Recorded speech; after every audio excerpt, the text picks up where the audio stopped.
किसानों को corona testing न कराने पर सांसद दुग्गल ने कहा कि आंदोलन अपनी जगह है, पर स्वास्थ्य का भी ख्याल रखना बहुत जरूरी है।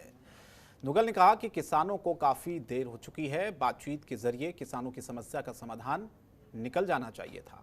झज्जर के सिविल अस्पताल में वैक्सीन की दूसरी डोज लगवाने पहुंची सांसद सुनीता दुग्गल ने लोगों से वैक्सीन लगवाने और समय पर स्वास्थ्य की जांच की अपील की है। वहीं झज्जर जिले में 2 लाख लोगों को वैक्सीन की डोज लगने पर सांसद सुनीता दुग्गल ने खुशी जताई। दुग्गल ने कहा कि कभी माना नहीं था कि 100 साल बाद ऐसी महामारी भी आएगी। सरकार को शुरू में काफी दिक्कतों का सामना करना पड़ा था, अब पूरे देश में हालात सामान्य हैं। साथ ही कोरोना की संभावित तीसरी लहर पर सांसद ने कहा कि परमात्मा सब ठीक रखेगा, अब किसी को भी दिक्कतें नहीं होंगी। पेंडेमिक ये ऐसा था कि इसके बारे में हमारा कोई अनुभव नहीं था। 100 साल के बाद ये बीमारी जो है इस तरह से रिपीट हो रही थी। जो पहले कभी 1919 में एक बीमारी आई थी स्पेनिश फ्लू करके, और उसके बाद ये रिपीट हो रही थी, तो हमारा किसी तरह का कोई अनुभव नहीं था। इसलिए शुरू में कुछ दिक्कत ज़रूर आई। हम ये नहीं कह रहे हैं कि भाई हम लोग शुरू से ही बिल्कुल एकदम से शुरू में दिक्कत ज़रूर आई। देखिए, मुझे नहीं लगता कि इस तरह का जो है ना, इस तरह का जिद करना चाहिए। देखिए, आंदोलन अपनी जगह पे है, वो आंदोलन करना चाहते हैं अपने शांति से, उसमें सरकार भी उनको कुछ नहीं कह रही है। लेकिन अगर कहीं वैक्सीनेशन की बात आती है, अगर कहीं पर दवाई की बात आती है, अगर कहीं पर अपना टेस्ट कराने की बात आती है, तो ये तो हर नागरिक की जिम्मेवारी बनती है कि ये ना फैले। तो इसके लिए तो हम सबको जो है जागरूक होकर आगे आना चाहिए। तो मेरा तो उनसे हाथ जोड़ के विनती है मेरे किसान भाइयों से कि वो अपनी टेस्टिंग भी करवाएं और साथ में वैक्सीनेशन भी करवाएं। वो कह रहे कि मोदी जी अगर तीनों कानून रद्द कर देंगे तो अंसारी देखिए, मैंने वही बात कही कि आंदोलन अपनी जगह है, लेकिन अपनी सेहत, अपनी जो है उसका स्वास्थ्य का ध्यान रखना ये अपनी जगह है। और जिला सिरसा में कोरोना वैश्विक महामारी से बचाव के प्रयासों के बगैर मास्क लोगों के चालान काटकर वसूले गए करीब 1.5 करोड़ रुपए की जुर्माना राशि का हिसाब किताब लेकर 8 दिनों से गैर हाजिर चल रहे हेल्थ इंस्पेक्टर के मामले में अब एक नया मोड़ आ गया है। सीएमओ सिरसा ने वो पत्र मीडिया से साझा किया है जिसमें हेल्थ इंस्पेक्टर देवेंद्र ने 3 जून तक कार्यालय में हाजिर होने की बात लिखी है। वहीं देवेंद्र मोगा का एक वीडियो भी वायरल हुआ है जिसमें उसने 2 डॉक्टरों व एक अन्य पर प्रताड़ित करने के आरोप लगाते हुए सुसाइड करने की बात कही है। मीडिया से बातचीत करते हुए सीएमओ सिरसा ने कहा है कि मामला सामने आया है, हमने एसपी सिरसा को पत्र भी लिखा है। कई बार हेल्थ इंस्पेक्टर को कहा गया लेकिन वो हाजिर नहीं हुए। उन्होंने उनसे पत्र भेजकर 3 जून को हाजिर होने की बात कही गई थी। मास्क नहीं पहनते थे, उनके चालान काटने की सरकार के द्वारा हिदायत दी गई थी, जो कि पिछले वर्ष से जारी है। और उसके लिए जो हमने चालान बुक बनवाई थी वो विभिन्न संस्थाओं को दी गई थी, और उसके जो चालान की राशि जमा होनी थी वो सरकार के खाते में नियमित तौर पे जमा करवाई जा रही है। हमें ये चेक करना है, ऑडिट करना है कि वो कितनी चालान बुक्स की कितनी राशि आई और कितनी पेंडिंग है। और धर्मनगरी कुरुक्षेत्र में एक ही दिन में ब्लैक फंगस के 3 मामले मिलने से स्वास्थ्य विभाग में हड़कंप मचा हुआ है। स्वास्थ्य विभाग को सूचना मिली तो मरीजों को उच्च उपचार के लिए कल्पना चावला मेडिकल कॉलेज करनाल भिजवाया। दरअसल बीते 25 मई को ब्लैक फंगस का पहला केस निजी अस्पताल में मिला था। सिविल सर्जन डॉक्टर संतलाल ने कहा कि मरीज को बेहतर इलाज के लिए कल्पना चावला मेडिकल कॉलेज करनाल भिजवाया जा रहा है। उन्होंने कहा कि जब से ब्लैक फंगस के केस सामने आने शुरू हुए हैं तब से विभाग अलर्ट पर है। वो खुद और सभी डिप्टी सिविल सर्जन सरकारी और निजी अस्पतालों पर पूरी नजर बनाए हुए हैं।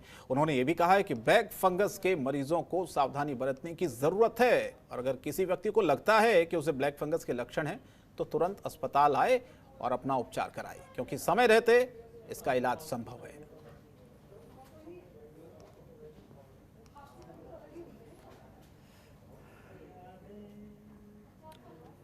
और कोरोना महामारी के बीच नौकरी चले जाने से लोग मानसिक बीमारी का शिकार हो रहे हैं। किसी में कोरोना से ठीक होने के बाद होने वाली बीमारियों को लेकर तनाव है, तो किसी को इस महामारी में व्यापार में हो रहे नुकसान को लेकर तनाव है। यहां तक कि बच्चे भी मानसिक रोग की चपेट में आ गए हैं, चिड़चिड़े हो रहे हैं। हरियाणा के यमुनानगर में मनोचिकित्सकों के पास इस तरह के ही मरीज रोज भारी मात्रा में पहुंच रहे हैं। मनोचिकित्सकों के मुताबिक पॉजिटिव माहौल देकर आपस में बातचीत करें, चाहे वो फोन के जरिए हो, वीडियो कॉल के जरिए हो, और जो लोग तनाव में हैं उन्हें पॉजिटिव ताकत और हौसला देकर तनाव से मुक्त किया जा सकता है। वहीं सिविल अस्पताल के पीएमओ और मनोचिकित्सक डॉक्टर सुनील ने कहा है कि बीमारियों से डरे नहीं, ज्यादातर लोग ठीक हो रहे हैं, इसलिए तनाव अपने ऊपर हावी ना होने दें। इसके लिए जो भी मनोरोगी हमारे पास आ रहे हैं उनकी काउंसलिंग की जाती है और किसी प्रकार का कोई पैनिक नहीं दिया जाता। जितने भी मरीज आए सब ठीक होकर गए हैं। तो सोशल डिस्टेंसिंग नहीं होनी चाहिए, ये फिजिकल डिस्टेंसिंग होनी चाहिए कि हम एक दूसरे से दूरी बनाए रखें, लेकिन जो हमारा जो मानसिक लेवल की जो हमारी नज़दीकें हैं वो हमारी दूर नहीं होनी चाहिए। हम एक दूसरे के साथ बातचीत करते रहें, टेलीफोन पे, वीडियो कॉल पे, किसी तरह से भी बातचीत करते रहें। ये कारण है कि जिसकी वजह से मतलब लोग, लेकिन इसका इलाज यही है कि आप एक दूसरे से बातचीत करते रहिए। करनाल जिले के रामनगर में 22 साल के युवक को 3 लोगों ने छत से फेंक दिया है, जिसके बाद युवक की मौत हो गई है। सूचना मिलते ही मौके पर पहुंची पुलिस ने शव को कब्जे में लिया, पोस्टमार्टम के लिए भेज दिया है। पुलिस ने आरोपियों के खिलाफ मामला दर्ज कर कार्रवाई शुरू कर दी है। बताया जा रहा है कि पुरानी रंजिश के चलते युवक को मारा गया होगा।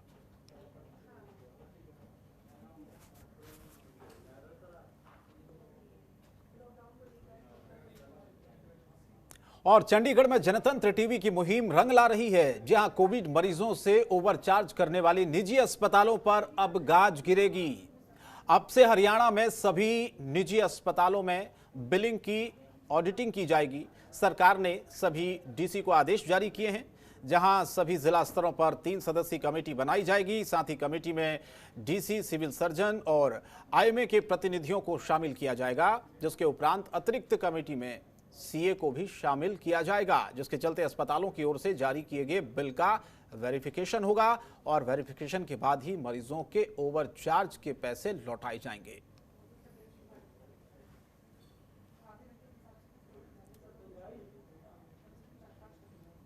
और कोरोना की दूसरी लहर अब धीरे धीरे कम पड़ती जा रही है, लेकिन अभी तीसरी लहर आने का अंदेशा है, खतरा है। और तीसरी लहर में अंदेशा यह भी जताया जा रहा है कि कोरोना की यह तीसरी लहर बच्चों को चपेट में ले सकती है। इसे देखते हुए ही अब बच्चों के स्वास्थ्य के लिए इंतजाम किए गए हैं। इसके तहत स्वास्थ्य विभाग एवं परिवार कल्याण मंत्रालय की ओर से बच्चों के लिए एडवाइजरी जारी की गई है।